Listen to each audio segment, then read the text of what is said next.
Right, I'm supposed to be talking in here. I'm not supposed to be just listening to the music. Karen, how are you doing today? I'm Karen doing Pettay? really well. I was flashing back during that song, as a matter of fact.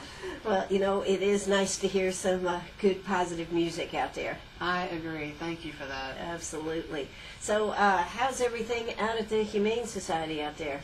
We're very, very busy, and happily to say, at least we have some projects in the works that we're looking for some relief from, and really pushing adoptions, because this time of year, as you know, we do have a lot more animals that come in. And it's not just puppies and kittens, but that is pretty much the bulk of what we receive. Sure, I guess, you know, when we have cats and dogs that reproduce, we end up with this, don't we? It's a math problem, Anne. It's really just boils down to that. Well, you're having a special month this month, though, at the Humane Society. June is Adopt a Shelter Cat Month. Yes, we're very excited. We love to have an excuse to promote our cats, even more than we already do. And we've got a lot of adult cats, and right now their adoption fee for the month of June is reduced to $15. From the normal fee of $50, they're still spayed and neutered, fully vaccinated, they've been tested negative for leukemia, and they're also microchipped. What a deal. You're not kidding. How much would that cost if you add that all up? Oh, and my you weren't doing gosh. it even at the 50. I know we've talked about this before. Right, but right. it would be... Easily, I would say, you know, for female cats it would be more, because the spay surgery is more costly. It could be anywhere from $200 to $300, depending on where you go. Sure. So this is a deal. And, you know, how many... we were just looking over the list of cats that you have here available. Now, is this on your website? Yes, it is, as a matter of fact, yes. And the website for... It is GWD, humanesociety.org. humanesociety.org. Oh, look, Beyonce is here. Right, I know. I know, Beyonce. Yes. She looks kind of like Beyonce. If you close one eye, Yeah, if you close one eye. looks just like her. That's right. And then there's Little Debbie. Little Debbie. Just like the snack cakes. Little Debbie has a snack for She you. has had a lot of snack cakes in her lifetime. That's the play on the name. And she's actually an older cat, 8 years. She is. She's a beautiful gray tabby, really, really sweet, just large. She's a big boned gal, is what I would term her as. Big bone cat. Yeah. Okay, Full we're getting figure. a picture on that Yeah. one. Okay. And then looks like Atlanta. Beautiful, beautiful calico tabby mixture, I would say. We've had I'll tell you what, Ann, this is so interesting, and if I was a geneticist, I would really be doing studies. Different years we see different color patterns come in more prevalent than others. This year's the year of the calico. Wow. Calico and torties are coming in like crazy. Kittens too, but also full grown. And then one year we might have a lot of brown tabbies, but this is calico tortie season, and that's females, Wow. in case you don't know. That's right. There aren't males. No, That's another That would be genetic thing. And if there are, then you might want to check if they're like a transgender cat, and they've gone through a procedure. We have those too, huh? It could happen. It could happen. All right. Well, you've got quite an array of cats, and these are all... We have a cat named Array, I think, on there somewhere. That's so funny you say that. We do. It's a calico. A calico? Her name's Array. Okay, there it is, There right? she is, Array, yes. yep. 1 year and 1 month, and she looks like she's got one black eye. She does. You're Yeah. right about that. Yeah. But we also have kittens, and we did keep the price for the kittens at $50 because there's a lot more invested in medical care and upfront vaccinations, more series of vaccinations for the kittens. And we will have 6 kittens available sometime tomorrow. Right now there's 2, and if you go in the kitten cage, if you just want to go have fun, come to the adoption center, ask for the kitten ride. Right. It will cost you an e-ticket, and you get in that front pen, and you will have a wild time. A wild time. I promise you. Okay. And can kids do this? Oh, yes. They need to come with a parent to sign the liability waiver. No, I'm kidding. But, yeah, kids can do it with their parent in Right. tow, obviously. Now, the Humane Society, of course, is right out there, right behind the Civic Center. Yes. And, of course, if you've been out there, you know that they are, of course, looking for a bigger, better facility. But right now, you still do amazing things in the area that you're in, Karen. Thank you. Thank you. That means a lot to us, and we, of course, always want to do better. The animals keep coming in, and we know that education and preparing and giving options as well. The shelter should be the last place you go. Right. There's other options. I would check with friends, family, try to find Facebook.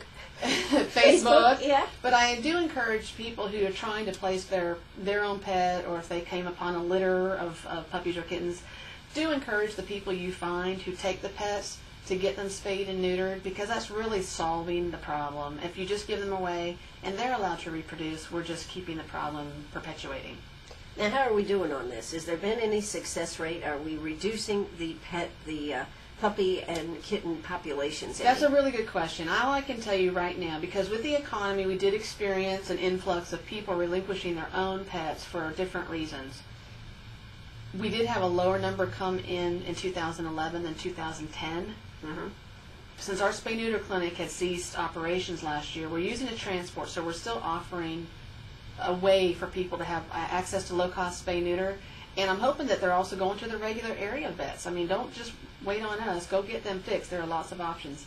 I'd like to believe that it is. We'll know better after this year. We can look at the numbers and see. May was a really hard month. Can I go over the numbers? Absolutely. This is just cats. For the month of January, just to give you an idea, January we took in 53 adult cats and 12 kittens. Okay. In February, 86 adult cats and 5 kittens. Okay, for May, 101 adult cats and 232 kittens. Oh my God. So you see how much that jumps, and it's And steady. that's for this year. Yes, and it's steady through March and April, but May it just shot up like crazy, and it usually continues through June and July. It'll taper off while the first string of mothers are nursing the kittens, and then they go back into heat again, and then September we usually see another big surge. So if you miss getting your female cat fixed this first go round, just know you have another chance. As soon as she's done nursing those kittens, I would make arrangements to get her spayed as soon as possible before she has that second litter. They can get pregnant while nursing kittens. Yes. They're very prolific. Now, what are you doing? Because you don't actually have a spay-neuter clinic here in Greenwood. What, you said you were talking about transport? Right. We're off. Well, just so you know, we are working to be operational. We've been interviewing. It's a specialty that doing high volume, high quality spay-neuter, and there's just not any people in the immediate area. So we're having to look to people who live in other areas, Greenville, Spartanburg, Anderson.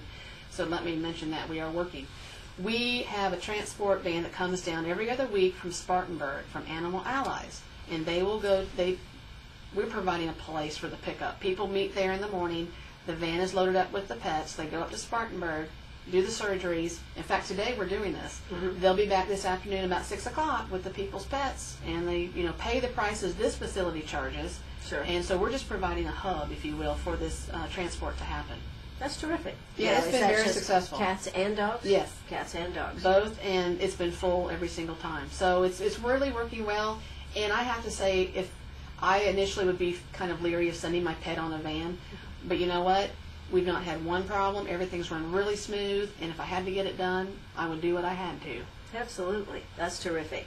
Well, listen, we are talking with Karen Pettay with the Greenwood Humane Society. We got a lot of things to talk about. Hey, if you've got a question or a comment, don't hesitate to give us a call, 229-7984. That's 229-7984.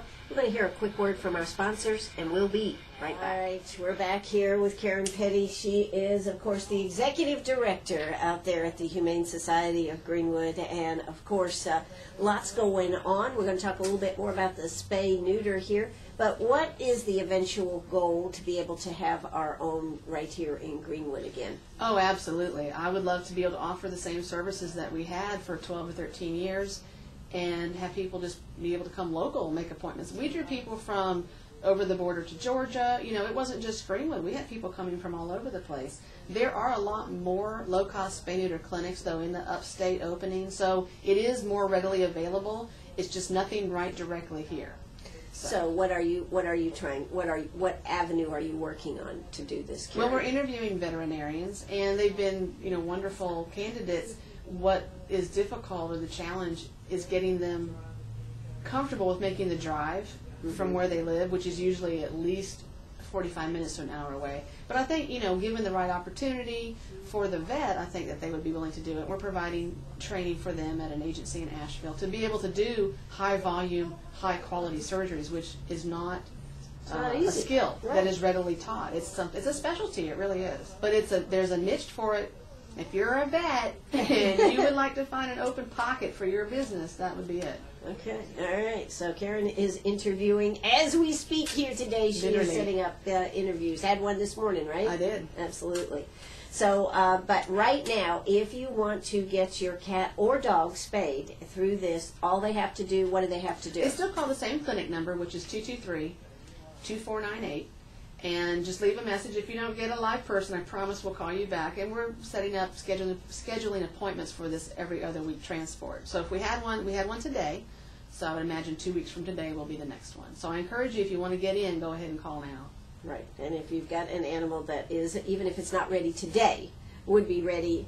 Exactly. Go ahead and get your name in there so you can get on the list. Now, just out of curiosity, how many animals do they transport? I believe it's 25 to 30, depending on the size of the dogs. Wow. Yeah. And they do this every day. They've been doing it for years. And we're not the only town they go to. They go all over, from all points out from Spartanburg, up into the mountains of North Carolina. They're transporting animals down. So there's a need for people to have easy access if they can't get there. How great that this place wants to provide the pickup and transport of your pet. And there's no additional cost for that. Wow. Yeah.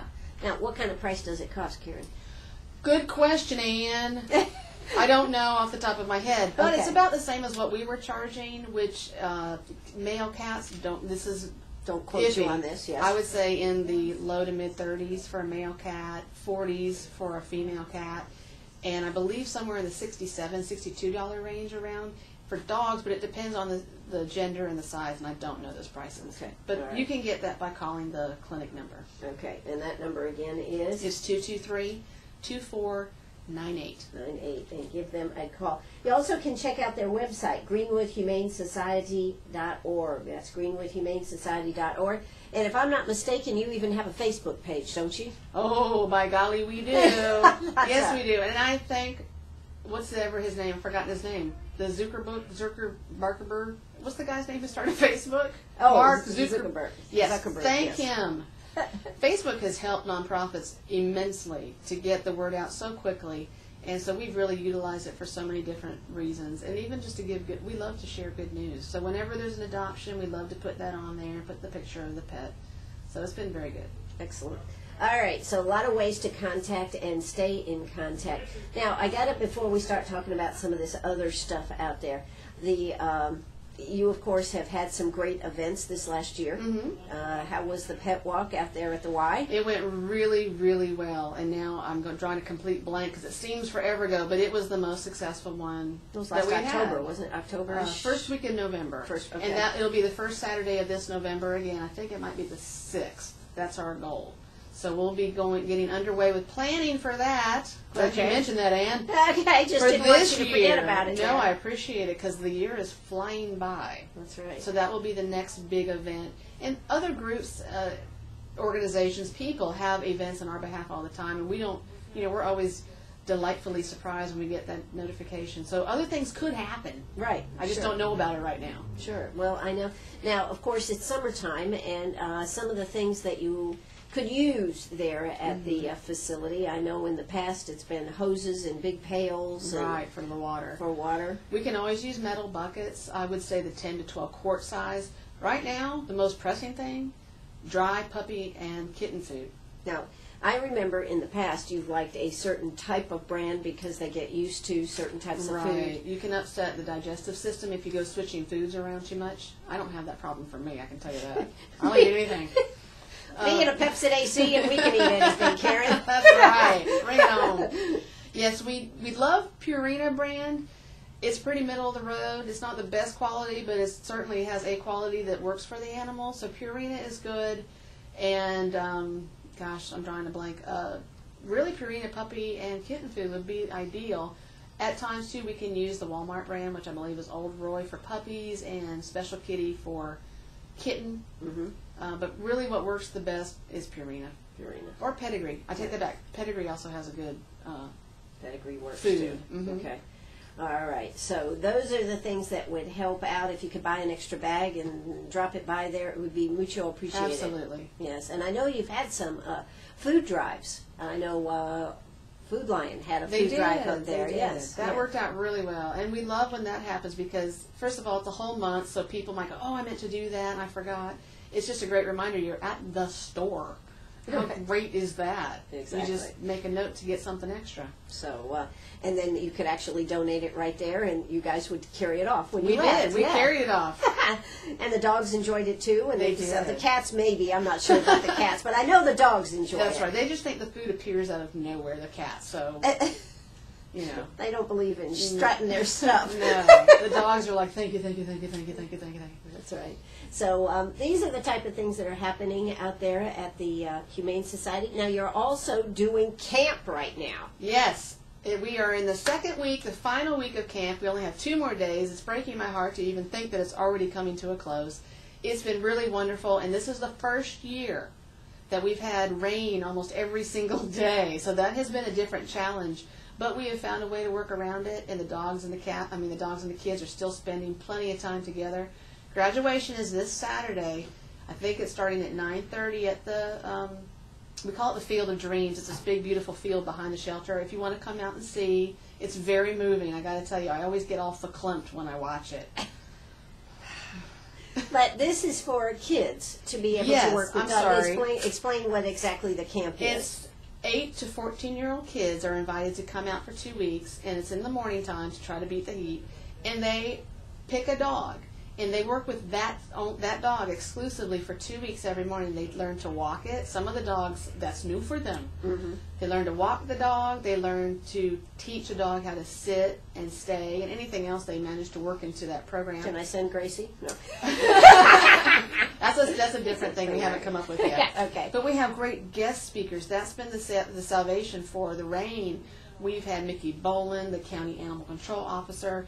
Elmo Wells from the sheriff's department talked about the bloodhounds. We had Ann from Chinkapin came out and talked about worms, which the kids loved. And we just had a lot of great speakers come out, and it's very educational. It's really a good thing. Absolutely. Now, so the kids work one-on-one. Now, but you said one of the most unique things about this year was the fact that you had volunteers. Yes. You know, we've been doing this since 2005, so some of the kids are now teenagers, and they have stepped up to be junior counselors, and we had a junior counselor for every kid. We've never had that, so the one-on-one attention has been really, really great, and these kids went through camp. Right, so they knew what to expect. The first expect. generation are now teenagers, and it's amazing to see them. I feel like a parent, like, oh my gosh, they're so adult. But that's added a whole new dynamic to the camp that we didn't foresee back then. Absolutely. So this has been a lot of fun. It's every year. This year you've had 9, correct? Right. 9. Mm-hmm. Good number. Good number to work Good number. You try. We used to do 12 and 16. You take that many kids and match it with a dog, and just see what happens. Yeah, exactly. Woo! Oh, so 2 weeks is coming to the end. Now you do this every year. Every summer. And yes. you won't be doing it again though this summer. No, It's the done. heat. We tried. We used to do 2 camps, but I got to tell you, the heat is not pleasant for anybody involved, especially the dogs. They just don't perform as well, and it's just not a good dynamic there. So we do it as soon as school gets out. So that'll be it. Coming up, be finished. But if you want to find out more about it, you'll be doing it again next year. The kids have really enjoyed doing this. Now, do you do this any other time or just this one time? This is all, and I would like to have a fall camp, like after school camp eventually, but right now we're just doing the June summer camp. Okay. All right. So these are the things that are going on. June is Adopt a Shelter Cat Month. $15 for adult cats. Now, how many adult cats do you have on hand right now? God, that's Roughly. a good number. I would say over 100 easily. Oh my God! Oh, I mean, the choices are endless. Yeah, absolutely. So go on the website, check them out there, then go out there and play with some of them. Find out one that might steal your heart away. Little Debbie. Or Beyonce. There you go. All right. Hey, we're going to hear South Carolina news and a word from our sponsors. When we come back, we're going to be talking about the shelter in the future. Hey, don't you go away. Are you a pirate or a pack rat? Do you have a vacation of a lifetime sitting in the attic? Or a college tuition hung on a wall? Or is a fabulous retirement hidden in your jewelry box?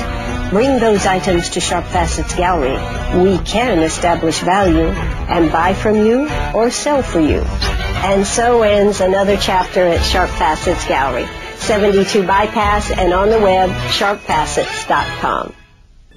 Oh, that's right. We're right back here with Karen Pettay. She is the executive director of the Humane Society right here in Greenwood. And, you know, they do an amazing job out there with what they have to work with. And, of course, the objective. What is the objective of the Humane Society, Karen? In general, Mm-hmm. we want to help the animals. I want to say protect as much as we can, but also the ones that need our help, that are homeless suddenly. We want to be able to take care of them, meet their needs, and rehome them into a place where they will thrive. Sure. And, you know, we just want to educate people, too, who have pets and may not realize they can do better by their pets. You know, and that is such a tough thing for someone to have to say, I can't keep this dog, I can't keep this Right. cat. I mean, it happens in a couple. One is just the economy and the affordability of buying the food and taking care of the animal properly, but it also comes from someone that moves maybe from a home and has to move into an apartment Right. and can't keep that animal Right. anymore. But, you know, and I think sometimes people think that if they got an animal and it just didn't work out, that they're stuck. Right. Right. And there's places, there's people, there's connections to be able to work through whatever the issue may be. And, you know, this isn't true 100% of the time, Ann, but I have to share with you, people will turn in a pet with this behavior, this bad behavior, that whatever it is. When we get our hands on the animal, we don't see that displayed. So then we're thinking there's something in the home dynamic. Not that the people are doing anything wrong. Right. The animal's not thriving, and it could be a simple change. It could be move the litter box in the other room. It could be something that simple. It could be the dog doesn't like being closed up in the laundry room while you're gone all day. So yeah, it's tearing up everything in there. Sometimes it's stuff like that if you just made a small change, you would see a whole different pet. And if you just sit down and talk to them and ask them.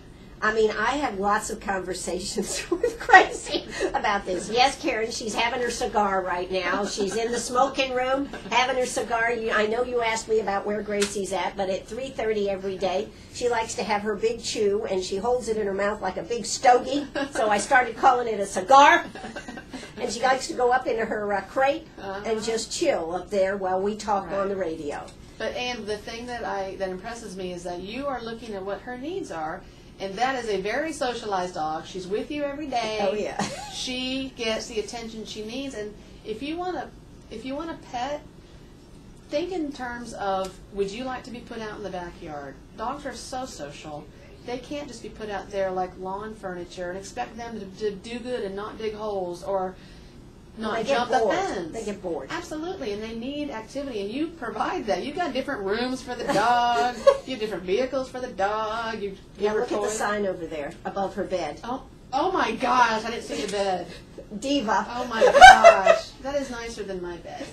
Some people have thought it was for me that I bought the Diva sign, but no, it was for Gracie. But that's so important, you know, and there's the balance, and there's people that you can afford to have all these different things and bring your dog to work, and not everybody can, but just keep that in mind that a lot of times when pets misbehave, it's like a child. They want your attention so desperately, even if it's bad attention. Sure. We know kids that do that, right? Absolutely. Yeah, well, I figure Gracie's she's got that, she's at 3 years, she's going to be stuck there forever. Yes. Yes. Weimaraner? Yes. Yes, absolutely. But she has gotten a lot better, but it's taken her a good while because she was like 2 years when we got her. It's taken her a while to adjust to the environment, a lot longer than maybe a puppy would have because she came with some preconceived ideas. Right. Some beliefs, habits that she had. Just like if you are going for a new mate, you know, you got some issues, some baggage coming along with it, and there's always that honeymoon period, right? Yes. Then you start to see some of the things that irritate you and aren't working, but instead of just giving up and throwing her overboard, you worked through it. And I gotta say, a Weimaraner, that's a big task. So thank you very much. Thank you very much. Yes. You know, a squirt bottle is an amazing training tool. For those that don't know this, a squirt bottle is amazing. Gracie, all you have to do is show it. You don't even have to squirt her, and she's like, no, not the squirt bottle. Knows, right? Exactly. But that's, I mean, I think if you take the time, and you took the time, and I think that's what people don't understand. You've got to spend some time. You can, people come in asking if their house broken, which I would too if I wanted a housebroken dog, but we can only tell you what behavior we've noticed. We don't know 100%. You may have to spend a little bit of time working with the dog, and you can do it. We can train you on how to train the dog. Well, actually, it's the dog that trains you. I've got that figured out now. Well, that's true. That's true. I agree with you on that. Yeah, exactly. So I've been well trained by Gracie. I am a perfect dog person now. We'll hire you then. You come over and help some of us too. No. But, that is one thing. It does take time. And, I think an animal, particularly one that maybe was in a very secure relationship, secure household and everything was good, right? Right. And then they end up at the shelter. Right. Their whole world is turned upside down, and then they go to a new family. It takes them a good while to think. Absolutely. Am I okay? Am I going to be in this family now, or am I on the verge of getting thrown out of here? Right. Well, and one of many reasons why it's not good to keep animals long at the shelter, you want to get them out into homes, they can become kind of institutionalized and think that's their home. Sure. We've had pets that we've had, we wanted to keep and get them a home. It ended up being to their detriment because they went to the new place and wanted to come back to the shelter. Figure that out. Yeah. They put their paw on your arm and say, it's real nice here, but I prefer my shelter friends. We appreciate the gesture. I want to go back to the kennel. So, I'm proud that we can provide that kind of comfort for them because maybe they came from a place they didn't even have what we can provide. But, just spending time with them and realizing that you get back what you give. Sure, absolutely. Gracie's provided a whole lot of entertainment here. Right. Let me tell you, she's hysterical. She likes her cigars, and every once in a while she likes a Tipperillo. Just a small chew will just hit the spot, Ann. Now, when they see a spike in cigar sales, we'll know why. That's right. Yeah, those big chews. She just loves them. All right. Well, anyways, enough about Gracie here. We are talking about the Humane Society. We are talking about that it is Cat Shelter Adopt a Month, and I tell you what, there are so many. There are kittens, there are adult cats, and they already have names. I guess you could change the name, though. This is just... We will permit that, yes. You will permit that? Okay. Just don't tell us. Okay. We have Cleopatra, Kiki, we have Jordan, Beauty, Array. You name it, there's a name for a cat. And if you like a best friend, the beauty of cats is the cats, you can leave them alone. They are great to come home to. Whereas a dog, that's a little tougher. Right. It's sort of like having the clingy child versus the genius child, because I'm a cat person, who can do they're off doing their homework. I'll be with you in a minute. I've got to finish my project. Then the cat will come up and say hi. Yeah, exactly. Just much different, totally different relationship. Exactly. So if you would like to get a cat, this is the time to get it. It's the perfect time of the year to get it because it is summertime and everything makes it a lot easier. Yes, for those that are going on vacation, having a cat, that's easy to deal with. Yes. I've canceled my vacation. You have a dog. I have a dog. Big dog. A big dog, Gracie. Hey, we are here at Sharp Facets Gallery. When we come back, we're going to be talking about the future of the shelter, what type of plans they have going, and how you could get involved and maybe help them out. So don't you go away. I'm talking with Karen Pettay. She is my guest here today on Meet Me at the Diner. We'll be back in just a moment. All right, we're right back here at Sharp Facets Gallery. Running out of time. It's 4:48 in the afternoon. Before we talk about the shelter, let's quick talk about some of the things that people don't think about when we are traveling with our pets. Things about hot weather and cars and whatnot. Well, don't ever leave your grandparents or your pets in the car, especially today. It's 92 degrees. Don't even do it if it's 75 because the car heats up so drastically and it can be very deceiving. It's cloudy, but it's really muggy and hot. And we've already had people we've had to talk to that have pulled up to the Humane Society with their dog locked in the car as they look for other dogs to adopt. I think the thing you don't realize is that when you get in your car, you turn it on, you turn the air conditioner on, it cools down, right? Mm-hmm. And then you get out of the car. It's cool because you've been running the air conditioner and you don't even think about the fact how fast it can get hot. Well, look how hot it is when you first get back in. Right. After it's been sitting there. So I would just encourage people, if they want to get a feel for it, and really as an educational experience, sit in your car, close up all the windows, close the doors, and sit there for a good 5-10 minutes and see what it feels like. Because that's, children, happens with children, adults, or grandparents, and I've seen that before too. But anyways, if you do want to leave your dog in the car and you have to leave the engine running with the air conditioning going, make sure your car locks from the outside. Yes. Just do that. It's a problem. It's a problem. Or have two keys. Or have two keys, Yeah. yes. But also if you put a little bowl of water in there as well, that will help. But, just don't take your dog with you unless you have made some plans to realize you can't leave your dog or any pet in the car. Sure. And that's, and they love to go so much. I know. And so it's hard to say, no, you got to stay here. But Well, change your route or something. My dog goes to work with me every day. Well, if I want to go to the store on the way home, I have to drop her off at the house first, then go to the store. I would never leave her in the car while I went into the store. You just don't do that. So it's the time. It has been relatively cool, but now it's just really popped up here. So we're ready for the hot weather, and you've got to be ready for the hot weather.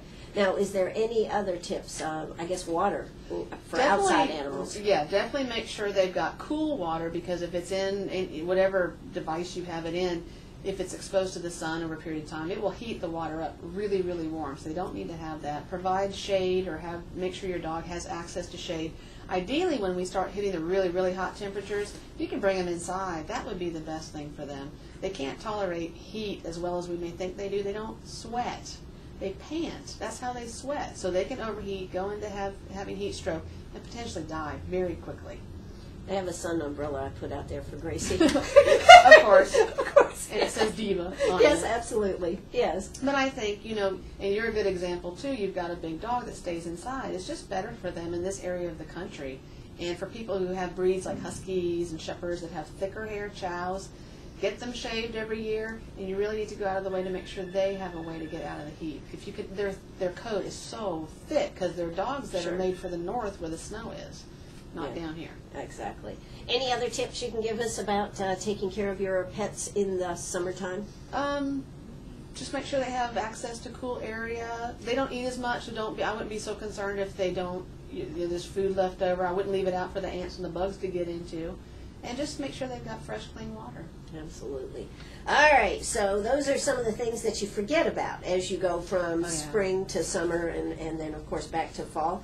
How are the fleas going to be this year, you think? We didn't really have a very cold winter. They're doing really well, Ann. The fleas are doing well? Yes, they're thriving. Darn. They're I got to tell you, we got hit up at the shelter early on, and I'm not sure. I've yet to figure out if rain helps or hurts. I think it's going to hurt. So some of the flea products worked on some pets better than others, I'm finding. You just need to find what works best for your dog or cat and do it, because they can get tapeworms, and they can get anemic, and it just creates a whole host of physical problems if you let your pet have fleas or ticks. Yeah. So just be careful out there. But I was thinking with that warm weather that we didn't really have a cold winter this year. Right. That would affect it for sure. Now, of course, the shelter for today, the hope for tomorrow. Last time I think we talked, you were getting ready to do a feasibility study. Mm-hmm. What's been happening on building a new shelter? Yeah. The feasibility study went really, really well. We had very favorable responses from the people interviewed. A majority most of the people there agreed we need a new facility, and they felt like we could run a successful capital campaign. The county had already allocated $500,000 from a bond issue a couple years ago, so that money's there at our access. We need to and want to raise at least another $2.5 million, ideally, to build a new. It's called an animal care center, and I think that really changes the mentality, because even now, animal shelter sounds like pound to me. Sure. But it just became that. Right. So it would be an animal care center with a new shelter for the animals that come in. We'll have an adoption center for them to go out, and then a spay-neuter clinic. And we want to add a lot of other things that we think will draw in the public, like a dog park. We want to have a memorial gardens. I know for me, I've lost a lot of pets in my lifetime. And if I move and they're buried in my yard, that's kind of a problem. Can't really take them with you, Karen. The new people look, why are these holes in my yard? So I like the idea. I probably would take advantage of that, and a lot of people would that maybe live in a condo and don't have a place to bury their pet once it passes. So a lot of things like that we want to offer the public, a multi-purpose room for people to come in and have training sessions, dog training, things like that. So there's a lot of opportunity for us, and we are in the process of preparing for the capital campaign and moving forward also with a land search, and we're looking for anywhere from 2 to 5 acres initially, and obviously a place that's higher traffic, high visibility, easy access for customers to come to. You don't want something really out in the country. No, we need to get in for security reasons and just from being customer friendly. We shouldn't be out in the back anymore. We want to be out in the front And I believe this would improve the quality of life in Greenwood. Right now, the shelter is an embarrassment to Greenwood, whether they want to admit it or not. I think if you would, I will open visit. You call the shelter. I will take you on a tour anytime you want to, so you can understand the desperate need we have right Sure. now. So, yeah, and I know you're coming up with some brochures, and of course, this is all a work in progress right now. Yes, You're getting it is. everything set up, but it has been amazing. Now, how long has the shelter actually been in business? I saw photographs from when Mr. E.L. Caldecott was building structures. I believe that the most recent buildings we're using on the shelter side were built in the 80s, because that was the date of the photographs, like 84, 86. The newer building that we have for dog adoption was 1998, and that building is pretty good. It's a decent facility, and it works for us, and it's still in very good condition. The back area where the animals come in and where you need them to be healthy so they can come to the adoption center Sure. is where the challenge is. And if you think about the water damage, the chemical damage, the animal waste damage, and the fact that just since we've been there, almost 40,000 animals have come through that door. That's a lot of 40,000. wear and tear on cement, fencing. The roof, needs to completely replaced. There's just, that's a lot. Chemicals, soaps, all that stuff is hitting those materials, and it breaks down. It deteriorates over time. Sure. Now, just to play devil's advocate here in an economy where everybody seems to be cutting back on things, Right. Karen, have you looked at other facilities and seen what they've built? Is $2.5 to $3 million? Is that a lot, or is that a conservative? It's actually very small. Yeah. We've been visiting Well, facilities. what's billions? I mean, geez, we talk about billions and trillions all the time No now. kidding, right? A million is like $20 What's right a now. zero? Not exactly. Well, the facilities that we visited, and granted they're in larger cities, but a couple in particular support the same animals capacity that we currently do. Mm-hmm. The one facility was $13 million for the adoption center, $9 million for the shelter alone. Wow. And it's a county facility. Down in Charleston, there's been a couple facilities anywhere from 15 million, 8 million, and these were built 2, 3, 4 years ago. Okay. So we're looking at only maybe a $3 million facility in 2012, 2013. And would this facility have growth possibilities to it? I mean, Absolutely. are you going to be coming back to the county and saying we need to build more? No, I don't believe in housing more animals. We're not going to warehouse animals. We're not going to be hoarders. The key is to get them in and out as soon as possible. The longer they're there, the better risk for them getting sick, the stress. It's just not a good dynamic. We are a way station. We will help get that animal into a new home as much as we can. And, of course, people helping by getting their pets spayed and neutered and not bringing so many makes a huge difference. We have a large rural population and area, and I believe that there's just a certain demographic that they just don't spay and neuter. And I realize we're going to have to contend with that. And probably 20% of the population is 80% of our problem. Well, Challenge. Challenge. A challenging problem. Yes. There you go, a challenging problem. But you certainly, now, what is the time frame? When do you think you're actually going to be kicking more of this off? My goal, and looking at what we're working on in the phase that we're at right now, I would love to have a new facility turnkey, ready to everyone come on in. You be there with a hat. You got to have it greasy. Okay, yes. The end of next year, maybe the beginning of 2014, and we're still at the very beginning stages, but we're going to have to hit the fast track. You see how fast Gary Russ went up? Absolutely. That inspired me. It I knew inspired he had to you? have the money. That's, of course, key, but I was like, wow. Yeah, exactly. They've done a fabulous job. It doesn't even look like the same piece of property anymore. It's gorgeous. Yeah. It's gorgeous. And to think how many years we had the old Lowe's sitting right I there know. as an eyesore. What a difference it has made. Absolutely. And that's what I hope, in that same, thank you, good information for me to store. I want the shelter to, the animal care center, I'm still in that change, I want it to add to the look and the quality of the Lakelands. Absolutely. That's terrific. Well, Karen, they can go on your website, that website one more time. It's GWDHumaneSociety.org. And, of course, check out the Facebook, because you'll be posting lots of stuff on Facebook. Always. Absolutely. And, if you want to get out there and get a cat this month, you can get it on the cheap. That's on right. the cheap. $15. That's an amazingly inexpensive price. Karen Pettay, always a pleasure to have you out here. Oh, thank you. I love being here. Well, thank you for coming out. We'll have to let you see Gracie here in a minute. She'll come out and tell you how great life is now that she's in charge. Right. Can't wait. This is WCRS right here in Greenwood. Hey, it's almost time for a happy hour, but first let's hear the news, and I'll be back with Happy Hour with Ann. All right, don't you go away.